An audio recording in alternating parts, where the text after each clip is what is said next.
Everyone romanticizes healing as if it's some peaceful retreat with soft music and lavender oil. But that's not healing, that's coping. Real healing is war. It's facing the parts of yourself you've spent years running from. It's waking up in a panic, grieving things you can't explain, questioning your entire identity, and doing it stone cold sober with no guarantee of relief. The truth? Healing doesn't feel like healing while you're in it. It feels like falling apart, like you're getting worse, like you're drowning in everything you tried to bury. And unless someone tells you this is normal, you'll assume you've failed, when in fact you're finally doing the work. The brutal, beautiful work. Healing feels like falling apart. Before it gets better, it gets worse. That's not a cliche, it's a warning. Healing doesn't arrive with clarity and comfort. It starts with chaos. You feel overwhelmed, unrecognizable even to yourself. The emotions you've numbed for years come flooding back all at once. Not gently, not in order. Grief, rage, shame, confusion, they hit you like a storm, and suddenly you're standing in the wreckage of who you thought you were. Old wounds reopen, buried memories surface. You start to question everything. Your identity, your relationships, your story. You look at the people around you and wonder if they ever truly saw you. You re-examine moments you thought you'd made peace with, only to realize you've been carrying pain disguised as strength. It's disorienting. You begin to doubt your progress, your sanity, your ability to heal at all. But here's the brutal truth. This is the work. You're not regressing. You're finally accessing the truth beneath your survival strategies. That breakdown you're terrified of? It's not a failure. It's the system rebooting. What's really happening is that the illusions are shattering. The fake coping, the masked emotions, the roles you played to stay safe. That collapse is clarity being born through discomfort. Think of healing like surgery. It's not elegant or neat. It's painful, invasive, and absolutely necessary. You don't heal by covering the wound. You heal by opening it, cleaning out the infection, and enduring the pain long enough to let it close for real. It's going to hurt, deeply. But it's the only way to make sure it doesn't rot beneath the surface. You have to bleed before you can scar. And scarring isn't weakness, it's proof you survived. Most people avoid this part. They'd rather patch it up, smile through it, distract themselves with productivity or spiritual bypassing. But that's not healing. That's delaying. The ones who truly heal are the ones who sit in the fire and let it burn away what no longer serves them. So if you feel like you're falling apart, good. That means you've stopped pretending. That means you're in it. Don't run. Don't numb. Don't go looking for quick relief. Sit with the discomfort. Let it teach you, because underneath the chaos, something real is waiting to emerge. Healing forces you to see the truth. Most of your pain doesn't come from the trauma itself. It comes from the refusal to face it. You spend years avoiding the hard questions, distracting yourself, building stories to protect your image of the world, of others, of yourself. But healing doesn't tolerate lies. It drags every buried truth into the light and forces you to look. And it's not some graceful revelation. It's a punch to the gut. You're going to have to face the people who hurt you. Really face them. Not just the act, but the impact. Not just what happened, but how it shaped the way you now see love, safety, and worth. That's a violent realization.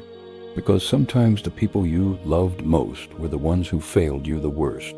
And admitting that isn't easy. It shatters your sense of belonging. But here's the harder truth. You also have to face yourself. Not to blame, but to take responsibility. Healing forces you to confront the ways you betrayed your own boundaries, ignored your intuition, played small to be accepted, or repeated the same cycle because it felt familiar. That's the part no one likes to talk about, the role you played in your own pain. Not because you deserved it, but because you didn't know better. And now, you do. Then there are the lies you believed just to survive. I'm fine. It wasn't that bad.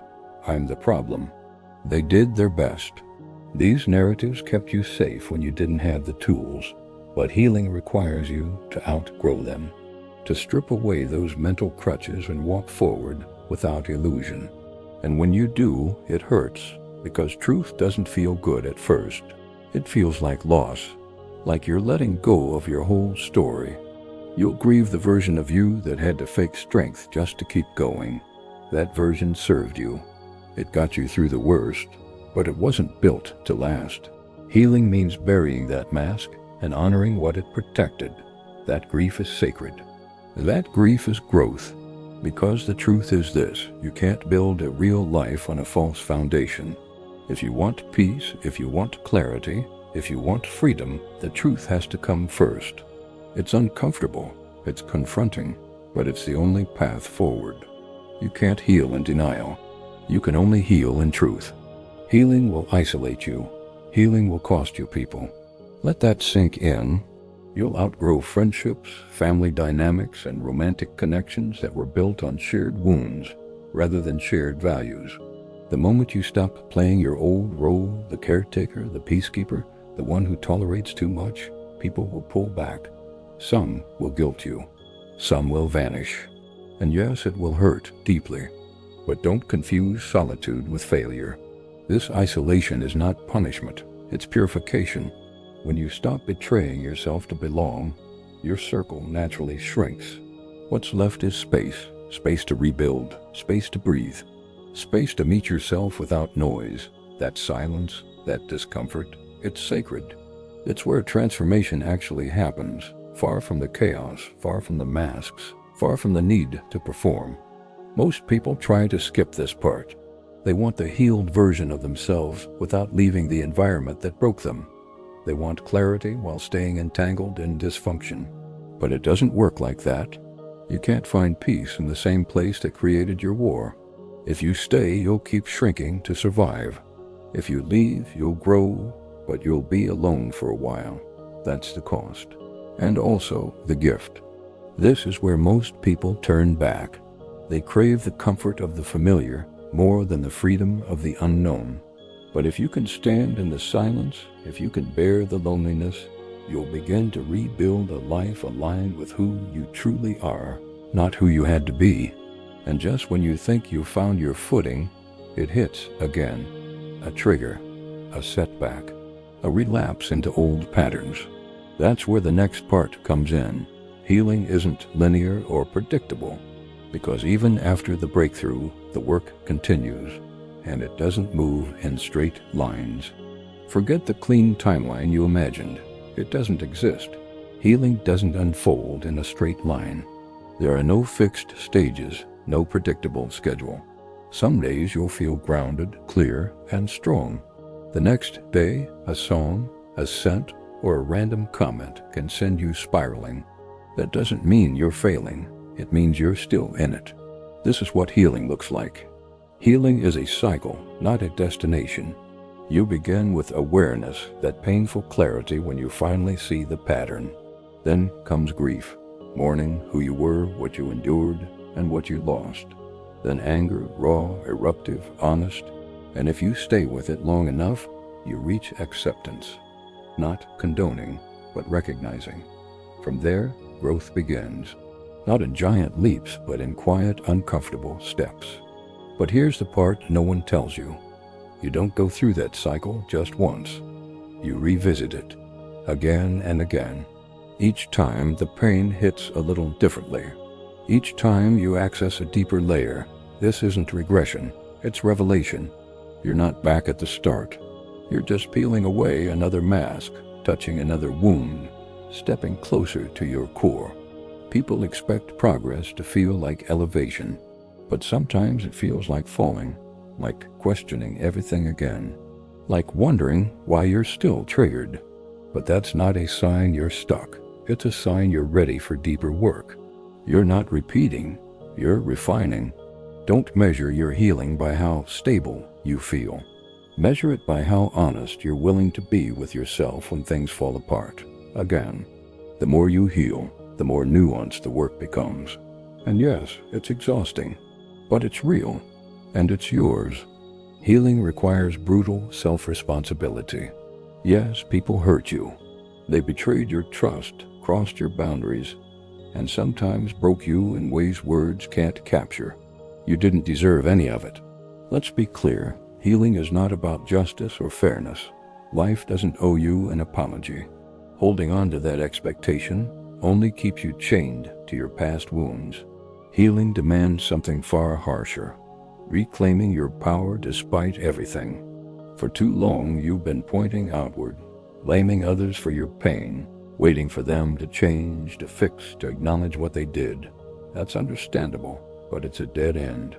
The truth is, no matter how valid those grievances are, you will never fully heal by living in the shadow of what others did to you. At some point, you have to stop asking why and start asking how. How will you move forward? How will you own your life? This isn't about self-blame or guilt. It's about brutal honesty and accountability. Taking responsibility doesn't mean the abuse was your fault or that you deserved it. It means you refuse to let your past dictate your future. It means deciding you're done being a victim, not because the world has changed, but because you're ready to change your relationship to it. Radical responsibility is the pivot point of healing. It's the moment you say, I'm done waiting for closure from others. I'm done hoping for the validation that might never come. Instead, you choose to validate yourself. You choose to build boundaries, to learn, to grow, and to make decisions that honor your well-being, even when it's uncomfortable. You can't rewrite the past or erase the damage, no matter how much you want to, but you can decide how you respond to it. You can let your story trap you in pain and resentment, or you can let it shape you into someone stronger, wiser, and more self-aware. That choice every day is your power. Healing demands nothing less than this, that you take full ownership of your life, your emotions, and your growth. No excuses, no blaming, no hiding. It's a hard path, but it's the only one that leads to freedom. If you want to heal, you have to step into that responsibility, fully and without compromise. The truth about healing is no one warns you that it will tear you apart before it puts you back together. It demands that you lose your comfort zones, dismantle comforting illusions, and say goodbye to people who once seemed permanent. The price is steep and painful, but what you gain in return is non-negotiable. Clarity that cuts through confusion, peace that anchors you in chaos, and power that no one can take away. Healing isn't gentle or neat. It's a relentless battle fought with raw truth, fierce presence, and unyielding grit. It strips you down to your core, exposing every fracture and fault, not to break you further, but to rebuild you stronger than before. This is the real work, the kind that no one wants to talk about because it's messy and uncomfortable, but it's the only path to real transformation. So if you're in the middle of the storm, don't give up. The chaos, the pain, the isolation, it means you're doing the hard work that most avoid. It means you're healing. And the version of you waiting on the other side, stronger, sharper, and finally whole.